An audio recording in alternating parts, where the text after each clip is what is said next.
گناہ کے متعلق عقائد، گناہ کے متعلق 6 عقائد ہیں۔ نمبر 1، گناہ اللہ تعالیٰ اور اس کے رسول صلی اللہ علیہ وسلم کی نافرمانی کو کہتے ہیں۔ کفر اور گناہ میں کیا فرق ہے؟ کفر اللہ اور اللہ کے رسول صلی اللہ علیہ وسلم کی کسی ایک بات کو انکار کرنے کو کہتے ہیں، اور گناہ اس بات پر عمل نہ کرنے کو کہتے ہیں۔ مثال کے طور پر اگر کوئی شخص نماز کا انکار کرتا ہے کافر ہوگا، نماز کا انکار نہیں کرتا، مانتا ہے لیکن نماز پڑھتا نہیں ہے تو یہ فاسق اور گناہگار ہوگا۔ نمبر 2، گناہ کی 2 قسمیں۔ نمبر 1 گناہ کبیرہ، نمبر 2 گناہ صغیرہ۔ گناہ کبیرہ بڑا گناہ، گناہ صغیرہ چھوٹا گناہ۔ تو بعض بڑے گناہ کر کے بڑے درجے کے گناہگار ہوتے ہیں، اور بعض چھوٹے گناہ کر کے چھوٹے درجے گناہگار ہوتے ہیں۔ اللہ تعالی ہماری دونوں سے حفاظت فرمائے۔ نمبر 3، گناہ کبیرہ اس گناہ کو کہتے ہیں، نمبر 1 جس کے کرنے والے پر قرآن و سنت میں وعید کی گئی ہو، کسی عذاب کی دھمکی دی گئی، جیسے یتیم کا مال کھانا گناہ کبیرہ ہے۔ نمبر 2، جس پر حد مقرر کی گئی ہو، شریعت میں سزا متعین ہو، اس جرم کی یہ سزا ہے، جیسے چوری کرنا، زنا کرنا، شراب پینا، تہمت لگانا۔ نمبر 3، جس کے مرتکب پر لعنت کی گئی، جس عمل کے کرنے والے پر لعنت آئی ہو، گناہ کبیرہ، جیسے کسی کو نقصان پہنچانے کے لیے جھوٹ بولنا۔ ایک ہے جھوٹ بولنا شغل کے طور پہ، ایک ہے نقصان پہنچانے کے لیے جھوٹ بولنا، تو ان میں فرق ہے۔ نمبر 4، جس گناہ میں فساد کسی ایسے گناہ کے برابر یا زیادہ ہو جس پر وعید یا حد یا لعنت آئی، یعنی اس خاص گناہ پر وعید، حد یا لعنت نہیں ہے، لیکن اس میں فساد اس گناہ کی طرح ہے جس پر حد، وعید یا لعنت آئی ہے، جیسے شراب کے علاوہ کوئی نشہ آور چیز استعمال کرنا۔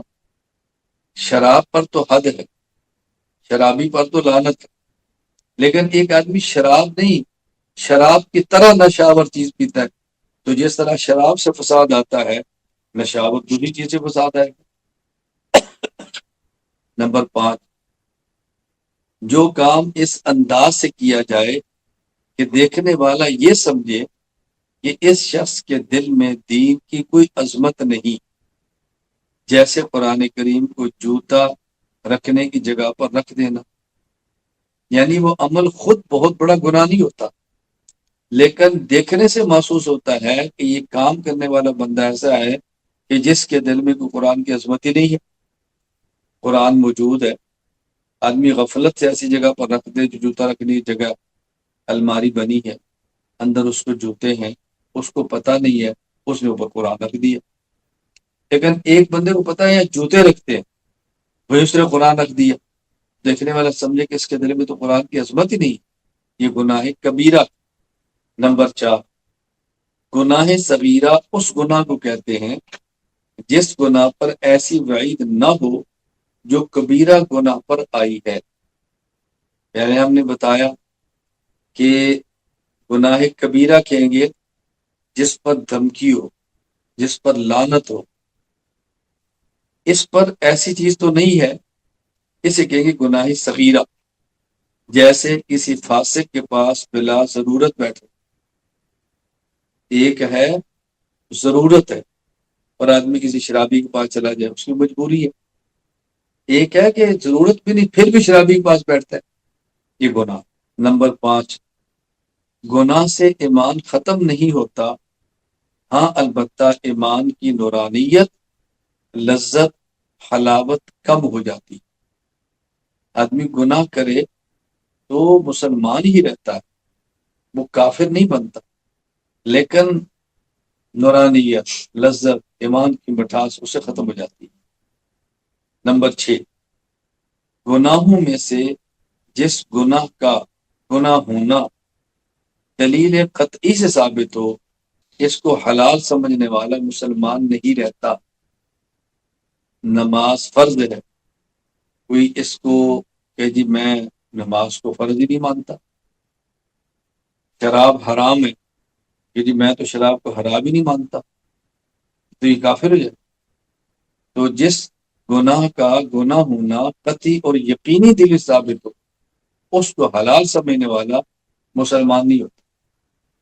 حرام چیز کو حلال سمجھنا یہ کفر ہے، لیکن حرام سمجھتے ہوئے اس حرام کو کر لینا یہ گناہ ہے، یہ کفر نہیں ہے۔ دونوں میں فرق اچھی طرح ذہن نشین فرما۔